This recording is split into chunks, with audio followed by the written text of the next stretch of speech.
Burundi நாட்டில் அதிபர் தேர்தல் நடைபெறவுள்ள நிலையில் எதிர்க்கட்சித் தலைவர் படுகொலை செய்யப்பட்டிருப்பது அங்கு பெரும் அதிர்ச்சியை ஏற்படுத்தியுள்ளது. இதனால் நாட்டில் பதற்றம் நிலவுகிறது.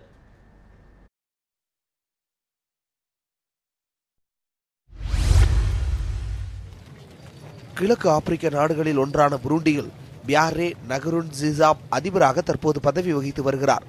அங்கு அதிபர் மற்றும் உள்ளாட்சி அமைப்புகளுக்கான தேர்தல் விரைவில் நடைபெற உள்ளது. அதில் அவர் 3வது தடவையாக போட்டியிடுவதற்கு எதிர்ப்பு தெரிவித்து பெரிய அளவிலான போராட்டங்கள் நடைபெற்று வருகிறது. இந்த நிலையில் எதிர்க்கட்சி தலைவரான செடி பெரோசி அடையாளம் தெரியாத நபரால் சுட்டுக் கொல்லப்பட்டுள்ளது புருண்டியில் பெரும் பரபரப்பை ஏற்படுத்தியுள்ளது. இந்த கொலைக்கு அதிபர் பியாரே நகருன்ஜிசா தான் காரணம் என்று எதிர்க்கட்சிகள் குற்றம் சாட்டியுள்ளன. ஆனால் அதிபரின் செய்தி தொடர்பாளர் இதை திட்டவட்டமாக மறுத்துள்ளார். மேலும் இந்த படுகொலை பற்றி விரைவான விசாரணைக்கு அதிபர் உத்தரவிட்டுள்ளதாகவும் அவர் தெரிவித்தார்.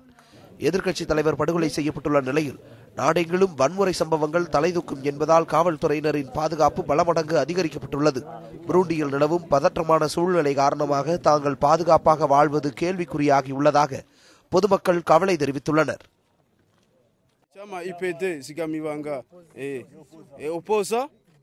துப்பாக்கியில் சுடும் சத்தம் கேட்டது. நான் 15 மீட்டர் தூரத்தில் தான் இருந்தேன். இவர் அதிபர் 3வது முறையாக போட்டியிடுவதற்கு எதிர்ப்பு தெரிவித்ததால் கொல்லப்பட்டிருக்கலாம்.